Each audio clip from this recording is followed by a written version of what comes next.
Mon premier chien, c'était un labrador qui s'appelait Santo et on l'a eu quand j'avais 13 ans.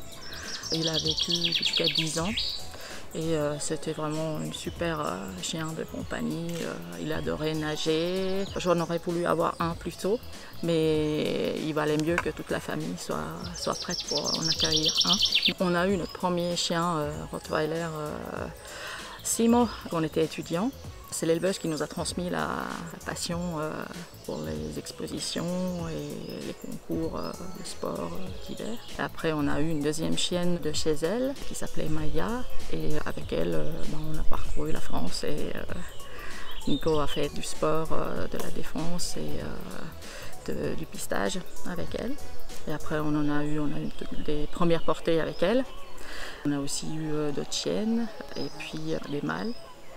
Géniteurs. On a eu des chiots en Finlande pour des concours, pour de la compagnie, aussi des chiots en Chine, aux États-Unis, dans les dom-toms. Et puis c'était souvent des passionnés qui faisaient des sports canins ou qui voulaient faire de l'élevage eux-mêmes. Donc c'était toujours très enrichissant de rencontrer de nouvelles personnes et leur donner, pouvoir leur fournir un super chien.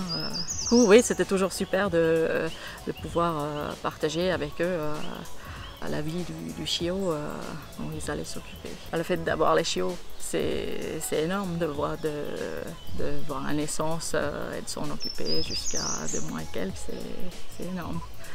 Ça a permis de rencontrer des gens qu'on n'aurait pas rencontrés dans la vie normale, entre guillemets. Le début de l'élevage, c'était des hauts et des bas. On a essayé certainement des dizaines de marques premium qui étaient disponibles à l'époque et qui sont toujours, mais avec plusieurs chiens, il y en avait toujours au moins un à qui ça ne réussissait pas. Donc d'où après l'essai d'une nouvelle marque et ainsi de suite, et transition, et à chaque fois quelque chose qui n'allait pas, soit il y avait des pellicules, soit il y avait de la diarrhée, ou toujours quelque chose. Donc c'est pour ça après on s'est documenté sur le barf et on a fait plusieurs années de barf. Donc ça nous a donné l'idée après de fonder Atavik. Quand il faut décongeler des plaques de panse verte qu'on a achetées en vrac,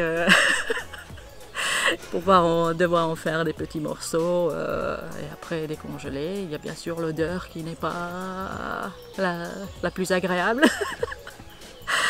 Et puis après faire des carottes râpées au kilo, plusieurs kilos à la fois. Donc devoir faire des portions pour congeler. Quand on partait en congé, il fallait des portions toutes faites pour que la personne qui est venue s'occuper des chiens pouvait en donner de façon la plus pratique possible. Devoir s'approvisionner, voir un peu où étaient les meilleurs prix pour des coups de dinde ou de la viande d'agneau. C'était pas toujours évident. Ça inspirait des proportions de l'alimentation du régime BARF et rendre ça en format bien plus pratique. J'ai jamais eu de chat. J'aimerais bien en avoir un, et si un jour j'en ai un, j'aimerais bien un ragdoll parce que le caractère de cette race de chat me plaît énormément. C'est tout malléable, tout doux. Parce que chez les chats, c'est beaucoup plus indépendant qu'un chien, je pense pour majorité en tout cas. Donc c'est ça qui me plaît moins. Quand on a fondé Atavik, moi je me suis occupée plus de tout ce qui était création graphique, de la comptabilité, répondre aux clients, faire le lien avec des fournisseurs pour la mise en place des nouveautés et plein de choses puisqu'on était une toute petite structure et il fallait être polyvalent. Tout au début on était à 2, après est arrivée Charlotte. Pendant les 2 premières années on a été vraiment une équipe réduite. Nico, Charlotte qui était d'abord en stage et puis ensuite elle a eu son CDI et moi également. J'ai travaillé dans des grandes entreprises, j'ai travaillé chez HP après mes études, après dans la communication sur les mises à jour de logiciels. Ensuite j'ai travaillé chez Radiosperse qui est un distributeur de composants électroniques et électriques Donc là, dans la gestion de produits, dans la communication. Et ensuite, chez Martin Sellier, pour tout ce qui est accessoires pour chiens et chats, en tant que responsable marketing. J'ai habité en Finlande jusqu'au bac. Et après le bac, j'ai déménagé en France pour mes études. Et ensuite, on a décidé de repartir habiter en Finlande. En Finlande, au niveau des chats déjà, les chats ne sont pas autorisés à errer, à sortir des maisons. Donc on en voit beaucoup moins dans les jardins. Donc ça, c'est une grosse différence par rapport à la France. Au niveau des chiens, il y a des impôts. Il faut payer tous les ans des impôts pour avoir un chien. Il y a beaucoup plus de chiens de race. Et proportionnellement parlant, il y a plus de chiens que de chats. Les gens ramassent les crottes beaucoup plus souvent.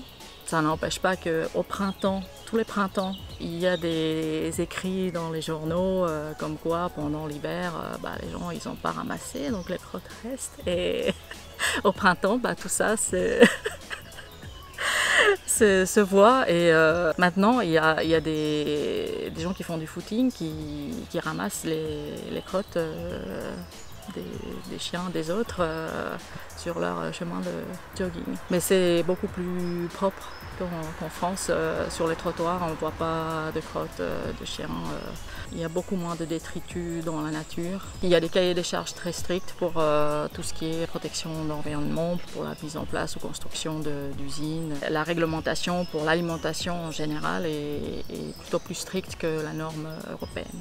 Comme c'est un pays où il y a plein de forêts et de lacs, la nature c'est toujours très présente chez les Finlandais. Le souci de l'environnement, j'ai toujours voulu qu'on en parle chez Atavik et qu'on prenne en compte et qu'on essaye de faire notre maximum pour protéger l'environnement. Par exemple, dans le choix des lieux de production, c'est un critère qu'on prend en compte à chaque fois. On fait aussi du tri au bureau pour les déchets et on fait attention aussi aux emballages dans la mesure du possible pour que ce soit le plus écologique possible. Et également le télétravail qu'on a mis en place pour qu'il y ait moins de routes à faire et un confort aussi pour l'équipe. J'ai souhaité apporter de ma personnalité